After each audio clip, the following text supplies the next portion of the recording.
Après avoir calculé donc la longueur de courbe, la longueur de l'arc de courbe de la cycloïde, qui valait 8R, qui est un nombre soit rationnel ou irrationnel dépendant de R. Si R est rationnel, ben 8R sera rationnel. Si R est irrationnel, ben 8R sera irrationnel. Par contre, l'air, il vaut 3pi R carré, c'est 3 fois l'air d'un cercle. Là, à ce moment-là, il est irrationnel d'office parce qu'il y a pi. Et le volume vaut 5pi carré R cube. Donc, il contient du pi aussi, donc il est irrationnel. Donc, l'air et le volume sont irrationnels. Alors, je peux vous dire que l'air du volume engendré sera aussi un irrationnel parce qu'il contiendra de 2pi. Alors, bien sûr, de 2pi R carré. Alors, l'air, longueur d'arc de courbe, c'est dimension 1. On aura un rayon exposant 1. L'air, ce sera, que ce soit l'air sous la courbe jusqu'à l'axe des X ou l'air latéral, ben, on aura toujours du R carré. Ben, voilà, ce sera des unités d'air. Et l'unité de en volume, on aura des unités de volume qui dépendront du R cube. Donc de dimension 3, ben, on aura tout simplement de 5pi R carré R cube. Alors, la longueur d'arc de courbe a été faite. L'air sous la courbe a été fait, le volume a été fait, et ici on va calculer donc la surface latérale de révolution de la cycloïde autour de l'axe OX. Alors avant toute chose, je vais voir ici la cycloïde. La cycloïde, vous voyez que c'est une courbe qui est décrite par un point qui est au bas, au départ, hein, en 0, 0, et il va longer l'axe des X. Voilà, il va rouler sur l'axe des X sans glissement bien sûr. Et il va décrire une courbe il va avoir une rotation plus une translation qui va décrire voilà, des courbes qu'on appelle des cycloïdes. Alors là, de 0 à 2pi, on en a une. Voilà, maintenant, si je fais un nouveau tour de roue, ben, encore de 0 à 2pi, ben, j'ai un deuxième tour de roue. À ce moment-là, j'ai une deuxième cycloïde. Et donc, ainsi de suite, on peut avoir une infinité de cycloïdes tant que la roue tourne. Bon, si le cercle est de rayon R, les équations, R positif bien sûr, eh bien, on a xt est égal à rt moins sinus t et yt est égal à r1 moins cos t. Voilà, bon, ça c'est pour la cycloïde. Alors on définit l'hypocycloïde, enfin l'hypocycloïde si on tourne autour d'un cercle sans glissement. Voilà, là on a 5 arches. On a 1, 2, 3, 4, 5 arches. Maintenant l'épicycloïde c'est à l'extérieur du cercle. C'est toujours la même chose, il y a deux cercles. Et là c'est en extérieur. Alors les équations de paramétrique de l'hypocycloïde, la voici. Voilà, R moins R cosinus T plus petit r cosinus R moins R sur R fois T. Y de T va être donné par R moins R sinus T moins petit r sinus de R moins R sur R fois T. Voilà, ça c'est pour l'hypocycloïde. Et l'épicycloïde, c'est un peu la même chose, simplement qu'on aura X de T va être donné par la somme. Donc R plus R cosinus T moins petit r cosinus de R plus R sur R fois T, avec un moins bien sûr devant. Et le YT va être toujours donné par R plus R, sinus T moins petit r sinus de R plus R sur R fois T. Alors l'anéphroïde, c'est un cas particulier d'épicycloïde avec R égale 2R'. Et l'astroïde, il y a plus 5 arches, mais on n'a plus que 4. Bon, c'est quand on a grand R est égal à 4 fois le petit rayon. Le petit rayon du cercle. Et donc on a 4 arches. Voilà, et ça, c'est ce qu'on appelle une astroïde, une hypocycloïde astroïde. Voilà, hypocycloïde astroïde ou tout bonnement astroïde, c'est bon. On sait bien que l'astroïde est une hypocycloïde. Tout comme la néphroïde, on sait bien que c'est une épicycloïde. Donc si vous dites l'épicycloïde néphroïde, on sait bien que, bon, la néphroïde provient d'un épicycloïde. Donc il n'y a pas besoin de dire épicycloïde parce que la néphroïde provient d'un épicycloïde. Donc néphroïde, c'est bon. On sait bien que ça vient d'un épicycloïde, tout comme là, on vient de dire ici, l'astroïde qui provient d'un hypocycloïde. C'est normal. Bon, donc on peut dire tout simplement astroïde à la place de hypocycloïde astroïde. On peut dire ça. Hein, on sait bien que l'astroïde est une hypocycloïde, tout comme la néphroïde est une épicycloïde. Alors, ceci étant dit, on va faire nos calculs. Je vous rappelle, bon, là, c'est pour calculer l'air, c'est intégrale de AB de f de x dx. La longueur de l'arc de courbe, c'est intégrale de AB de racine carrée de 1 plus f' de x au carré dx. Le volume, la surface de révolution engendrée par n'importe quelle courbe, c'est pi intégrale de AB f de x au carré dx. Et la surface latérale, ben, c'est un mix de tout ça, puisqu'il contient du pi, il contient de la racine carrée de f' de x au carré, et il contient du f de x. Donc c'est un mix de tout ça. Mais à la place de pi, c'est 2pi. Hein. Donc c'est 2pi intégrale de AB de f de x, racine carrée de 1 plus f' carré de x au carré. Alors, j'entame les calculs ici. La surface de révolution, c'est 2pi racine carrée de t égale 0 à 2pi de f de x racine carrée de 1 plus f' de x au carré de x. Alors x de t étant connu puisque c'est rt moins sinus t, et y de t c'est r1 moins cosinus t. Voilà. Alors, f' de x, ben, c'est dy sur dx. Alors, dy, c'est la différentielle de y. Il suffit de faire la différentielle de r1 moins cos t. Et la dx, c'est la différentielle de x, c'est-à-dire c'est la différentielle de rt moins sin t. Et y, c'est quoi? Ben, y, c'est, f de x, c'est quoi? C'est y. Donc, f de x, c'est y de t, c'est-à-dire c'est 1 r1 moins cos t. Alors, de t, je formais xt, yt, puis je les mets simultanément pour avoir la courbe qui est là, phi de t. Bien sûr, c'est phi de xy. Ici, c'est phi, phi de xy. Et chacun est dépendant du temps. Je m'excuse, de t. Voilà. Phi de xy, c'est la courbe va donner la cycloïde. Alors, ben, on met tout ça en musique. Bon, le f, je vous ai dit que dy sur dx, je l'ai, puisque r différentiel de 1 moins cos t, différentiel de 1, ça fait 0, et différentiel de moins cos t, c'est moins sinus t. Mais il y a r devant, donc c'est moins r sinus t. Donc, on a la différentielle de y va donner moins r sinus t. La différentielle, ça c'est la différentielle de y. Voilà, qui est ici. Et là, et celui-ci va donner r fois dt moins sinus t différentielle de sinus t, c'est moins cos t.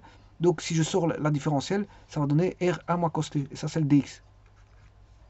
Et donc r1 moins cos t, bien sûr, dt, c'est... Attention que ici, il faut la dt aussi. Hein, c'est moins r sinus t dt. Et donc les dt vont se simplifier, bien sûr. Hein. Donc on a... Et n'oublie pas que la formule, vous devez la mettre ici au carré. C'est f' au carré. Donc j'ai un carré ici. Donc tout ça est repris au carré. Voilà, alors le f de x c'est y, il est là, il suffit de le recopier, r moins cos t. Et ça, c'est le dx qui est aussi r moins cos t. Vous voyez que le y il vaut dx, hein. Le y il vaut dx. R moins cos. Enfin, non, parce que dx, il y a un dt en plus. C'est y. De dx, c'est y dt. On va dire ça comme ça. Le dx ici vaut y dt. Alors, bien sûr, le 2pi, je l'ai. R moins cos t, c'est f de t, f de x, c'est-à-dire y de t.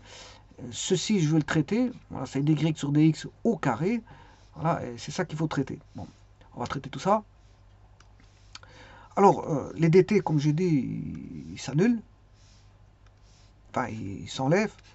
On n'a plus de dt. Si je mets moins r au carré, ça fait r carré. Sinus au carré, sinus carré t. R au carré, ça fait r carré. 1 moins cos t, c'est 1 moins cos t au carré. Alors, le 1 que vous voyez ici, ben, je remets tout au même dénominateur. C'est r carré, 1 moins cos t au carré. Donc ça c'est le 1. Mais je remets tout par rapport au dénominateur qui est ici. Alors, rappelez-vous que j'ai 1 moins cos t ici et 1 moins cos t ici. Déjà apparaît r carré. R fois r, c'est r carré. Donc le r carré qui est là. Donc j'ai déjà mon 2pi r carré. Mon 2pi r carré que je vous ai dit au départ, j'aurai 2pi r carré. Maintenant, il suffit de chercher la constante qui est là. Bon, on aura de 2pi r carré. Voilà. Donc on a déjà ça. Donc 2pi r carré, il faut calculer l'intégrale de ceci. Bon. Alors, celui-là, je le remets là. Et celui-ci, ben, je le remets là. Voilà, donc on aura 1 moins cos t fois 1 moins cos t dt. Bon. Ensuite, je mets tout au même dénominateur commun, puisque ici il y a une séparation avec un plus. On a un plus, on a celui-là, celui-ci, je remets ici, voilà, et je fais rentrer celui-ci dans la racine carrée, et ça donne celui-ci. J'en laisse un à l'extérieur, hein. 1 moins cos t, ici, il reste à l'extérieur. De telle façon à ce que je puisse simplifier 1 moins cos t au carré, 1 moins cos t au carré. Voilà. Et il va rester ce qui reste. Donc on va simplifier le restant. Voilà. Je simplifie ces deux-ci, comme je vous ai dit. Celui-là et celui-là. Il ne reste plus que ce que vous voyez là. Alors le r carré, je simplifie aussi. R carré, je sors le r carré. Bien sûr, entre-temps, j'ai mis ça au... j'ai fait le produit remarquable. Parce que on avait, si vous vous rappelez bien, on avait 1 moins cosinus t au carré, ici. Ben, ça fait 1 moins 2 cos t plus cos carré t. Donc j'ai développé le produit remarquable. Donc le r carré, je peux le sortir. Il va se simplifier avec celui-ci. Donc il n'y aura plus de r carré dans la racine carrée. C'est ce que je fais ici. Et donc le produit remarquable, vous voyez, il est là. Ce qui donne 1 moins 2 cos t plus cos carré t plus sin carré t. Bon, euh, ça se réduit à peau de chagrin, je vous le dis tout de suite. Donc ici on a cos carré plus sin carré, ça fait 1. Mais ici on a aussi 1. 1 plus 1, ça fait 2. Donc j'aurai 2, puisque celui-ci donne 1 plus 1, ça fait 2. 2 moins 2 cos t. Voilà. Le R carré, je le simplifie, donc il n'y a plus de R carré. Voilà. Et ça vous donne ceci. Donc ça, c'est l'air de la surface de révolution, qui est la cycloïde. Alors, continuons la suite. Donc, je simplifie ici. Et là, j'ai ceci. Bon, maintenant, je reviens ici. Voilà. Donc, on a 4 pi R carré, intégrale de 0 à 2 pi de 1 moins cos t dt. Alors, ici, attention qu'il y a un petit problème. C'est pas tout à fait vrai, parce que ça, c'est pour avoir ma formule en sinus t. Donc, ce qui veut dire que... Oui, pourquoi 4? Pourquoi 4? Ben, parce que...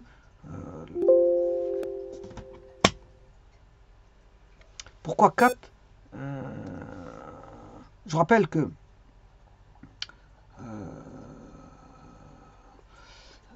sinus de t demi,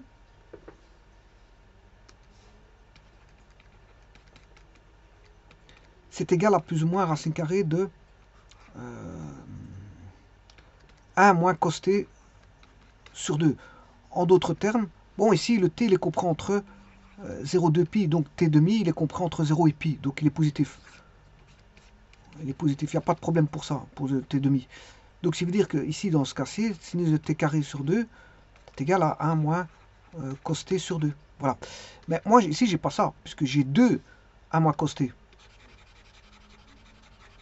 J'ai 2 1 moins cos t. Voilà.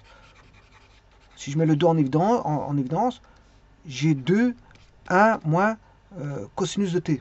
Voilà. Mais moi, pour faire apparaître donc cette formule-ci, voilà, je divise par 2. Je divise par 2. Je divise par 2. Mais pour ça, il faut que je multiplie par 2. Donc là, j'ai bien la formule sinus carré t qui est là. Sinus carré t, enfin, sinus carré t demi qui est là.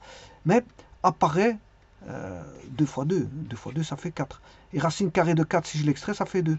Mais comme il y a un 2, il y a un 2 là, ça fait 4 pi carré. Donc on a bien un 4 pi carré qui va jaillir. Voilà. Donc ceci étant dit,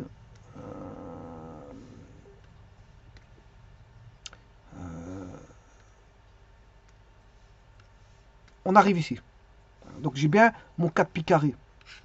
Mon 4 pi carré, il est là. Donc 1 moins cos t sur 2.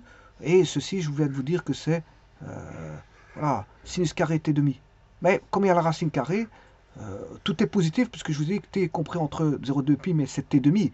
T demi est compris entre 0 pi, et il est positif. Donc il n'y a pas de problème de signe. Il n'y a pas de problème de signe du tout. Donc ici, ça fera tout bonnement sinus t demi. Sinus t demi. Ceci, c'est sinus t demi. C'est sinus carré t demi, mais comme il y a la racine carrée, c'est sinus t demi fois, et il reste 1 moins cosinus t dt. Donc il reste à faire l'intégrale tout simplement de ceci. Alors qu'est-ce que je vais faire? Je vais distribuer ces deux-ci. Alors si je distribue, c'est sinus t demi dt moins sinus t demi cosinus t, parce que j'ai distribué un sinus t demi avec 1 moins cos t. Voilà. Ce qui donne ceci. Donc j'ai deux primitives à calculer, deux intégrales, dont celle-ci, c'est une directe, puisque c'est la primitive de sin, c'est moins cos, mais comme il y a t demi, c'est moins 2 cos t demi, donc elle est directe. Bon. Donc la seule primitive à calculer, c'est celle que j'ai mis entre astérisque. Voilà. Là, c'est sinus t demi cos t. Voilà. Alors, si je calcule ceci, je vais chercher la formule, voilà, bon, pour calculer sinus t demi cos t dt, ben, je vais chercher la formule de transformation de produit en somme de sin a cos b donne sin a moins b plus sin a plus b. Alors ici, vous avez t demi. Alors n'oubliez pas le t demi, le 1 demi ici, hein, c'est le 2 qui est là, qui passe de l'autre côté au travers de la somme, bon, qui donne 1 demi. Donc t demi moins t, je fais a moins b, t demi moins t, c'est moins t demi. Et je vous rappelle que sinus de moins alpha, c'est égal à moins sinus alpha. Donc sinus moins t demi va donner moins sinus t demi. Mais comme il y a un demi ici, voilà, qui provient de ce demi-là, c'est moins 1 demi, moins 1 demi sinus t demi. Bon, maintenant pour l'autre, ben, je fais la même chose, t demi plus t demi, qui est a sinus de a plus b, c'est sinus t demi plus t demi, c'est sinus 3 demi, 3t demi. Mais n'oubliez pas encore une fois qu'il y a un demi ici, que je n'ai pas encore distribué. Mais je le distribue, la distributivité, elle est là. Et là, c'est primitif, bien sûr, de sinus 3 demi, 3 demi t. Voilà. Et donc, attention que ça, c'est l'intégrale I2, puisque l'intégrale I1, elle a déjà été calculée, je vous avais dit que c'était une directe. La directe, elle a été établie. Voilà, la directe ici, elle est établie. Ça, c'est I1, et ça, c'est l'intégrale I2. Donc, attention que ça, je n'ai fait que traiter ceci. Donc, je reviens ici. Voilà, ça, c'est le traitement. L'intégrale de moins 1 demi sinus t demi plus 1 demi sinus 3t demi dt. Je recopie tout simplement ce qui vient d'être fait. Ce qui fait moins 1 demi. Alors, sinus t demi, ça va donner 2 moins cosinus t demi. 2 fois moins cosinus t demi en intégration. Mais comme il y avait moins 1 demi fois 2 fois moins, ça qui fait plus 1. Donc, il va rester plus que cosinus t demi. Il ne reste plus que cosinus t demi ici. Alors, pour celui-ci, moins 1 demi plus 1 demi sinus 3 demi, ben, je vais chercher l'inverse de 3 demi, c'est 2 tiers. Donc, on aura 2 tiers. N'oubliez pas qu'il y a toujours notre fameux 1 demi ici. Donc, ces deux-là, ils peuvent tomber. Donc, il n'y aura plus qu'un tiers. Et alors, la primitive de cos 3 demi, c'est moins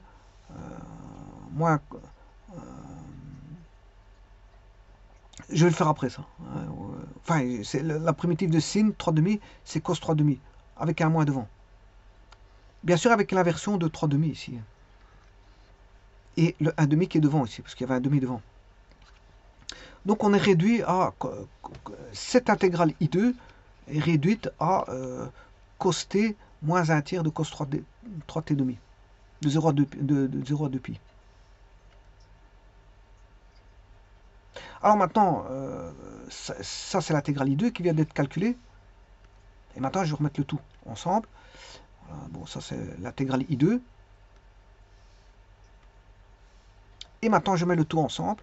Voilà. 4 pi r carré. Alors ça, c'est l'intégrale I1. Voilà. Enfin, ça, c'était l'intégrale I2. Voilà. Donc, ce qui veut dire que là, je suffit de remplacer. Cosinus de pi sur 2, c'est cosinus pi. Cosinus pi, c'est moins 1. Cosinus de t demi avec, en prenant 0, ben, ça fait moins 1 aussi. Donc, on aura moins 1, ce qui fait moins 2. Là, j'ai moins 2 devant. Moins 2 fois moins 2, ce qui fait 4. Donc, j'obtiens, ceci fait 4. Ceci fait 4. Alors, maintenant, je vais calculer le restant. Cosinus 2pi 0, je vais calculer d'abord celui-ci. Après, je ferai celui-là. Donc, je fais aussi de 0 à 2pi. Ben, ça fait cosinus 2pi sur 2, c'est cosinus pi, 180. Cosinus 180, ça fait moins 1. Et si je mets t égale 0 là-dedans, cosinus de 0 sur 2, ça fait moins 1. Puisque c'est cosinus de 0, ça fait moins 1. Voilà.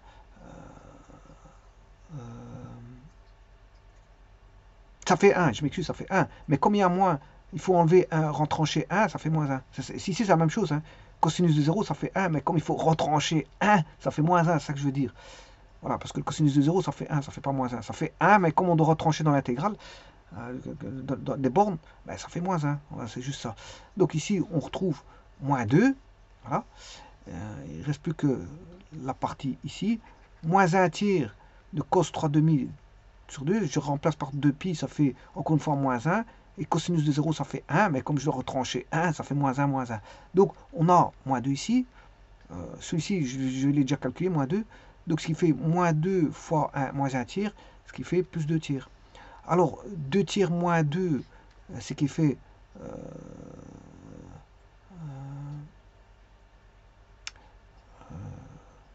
moins 2, c'est... moins 2, c'est moins 6 tiers. Moins 2. Donc, on a 2 tiers moins 6 tiers, ce qui fait...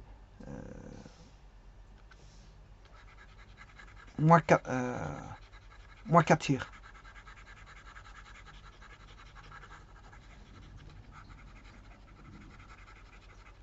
Moins 4 tiers. Voilà. Donc, ce qui veut dire que ceci, moins 2, tout ceci, là, fait moins 4 tiers. Mais attention qu'il y a un moins ici. Là, il y a un moins. Alors, comme ceci fait moins 4 tiers, ça fait moins 4 tiers. Je vais le calculer ici. Avec ce moins-là, c'est plus 4 tiers. Donc, j'obtiens plus 4 tiers. Voilà. Donc, on a 4 pi carré fois 4 plus 4 tiers. Ça fait 12 tiers. Plus 4 tiers, ça fait 16 tiers. 4 pi carré fois 16 tiers, ça fait 64 pi carré sur 3. Parce que 4 fois 16 fait 64. Donc, on a 64 de pi carré sur 3. Ou alors, si je mets en 2 pi carré, 2 pi carré, je peux faire 32 fois 2.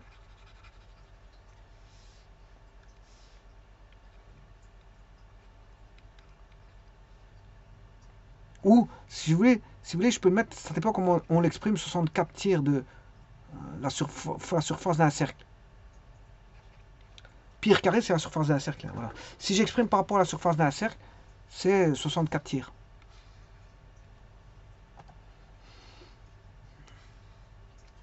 Donc ici, j'avais déjà exprimé. Voilà, ici, je ne vais pas l'exprimer par rapport à 2 pi carré, mais par rapport à pi carré. C'est mieux. Alors, l'air sous la courbe, elle vaut 3 fois l'air d'un cercle. La cycloïde, l'air sous la courbe vaut 3 fois l'air d'un cercle. Mais ici, elle vaut 64 tiers de fois l'air d'un cercle.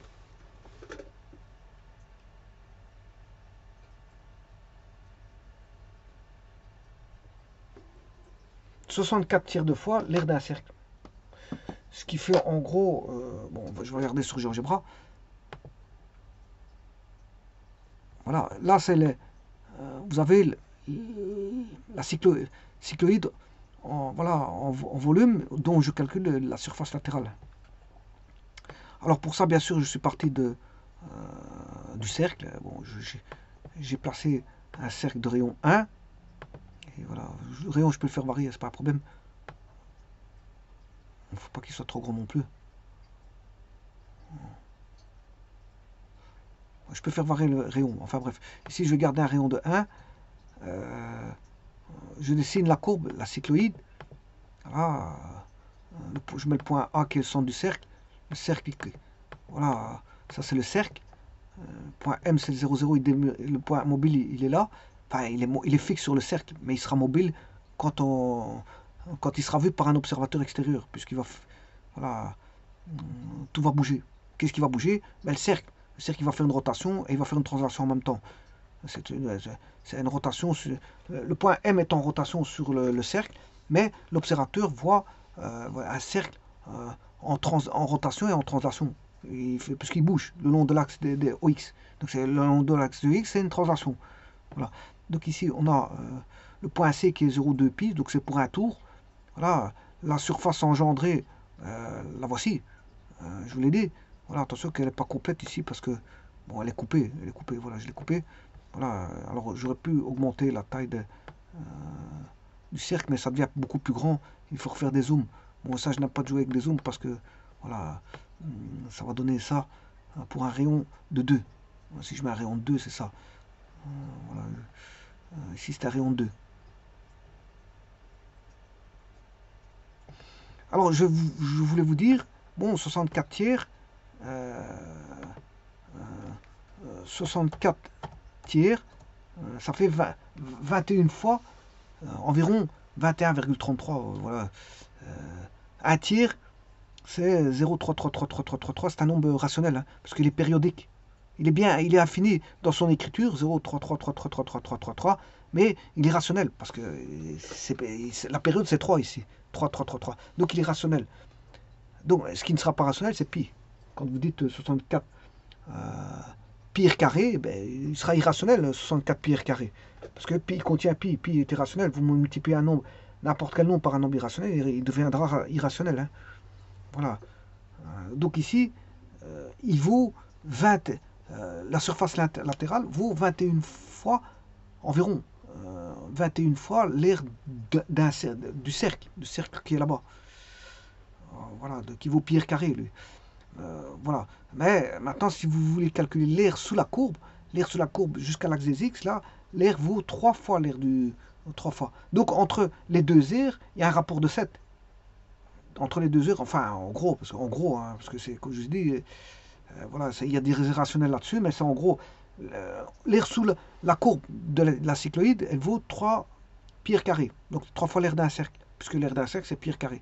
L'air latéral de la surface de révolution de la cycloïde autour de l'axe des x donne un volume qui est dans son air. L'air latéral donne 64 tiers de fois l'air du cercle, qui est là-bas, le petit cercle, voilà, dans le plan, là. Alors, je peux modifier le rayon en cours.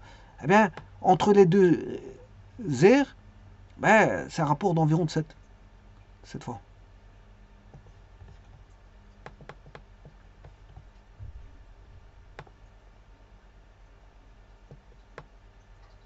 Attention que ici, il faut que je remonte l'angle. Il faut que je referme, voilà. Et donc ça provient d'une cycloïde.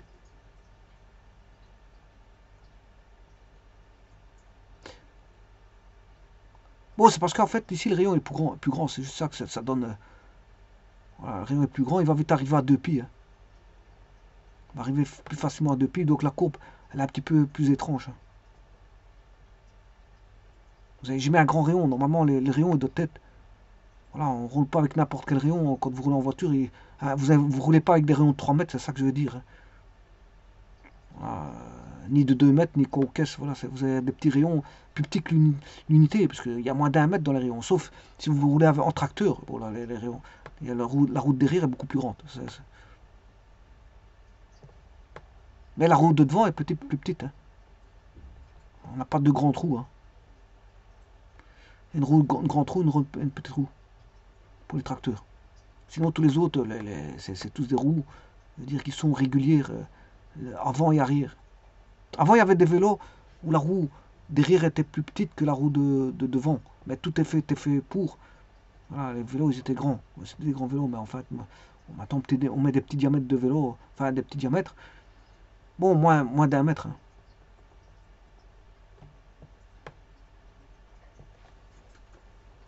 Alors, on met des roues de 50 cm, 60, etc. Mais bon. Alors, la roue de secours est beaucoup plus petite que la roue normale. Voilà, donc, il faut rouler doucement avec une roue de secours. Voilà, et donc, vous voyez, la surface latérale, elle vaudra 64 tiers de pi r carré. Je vous remercie.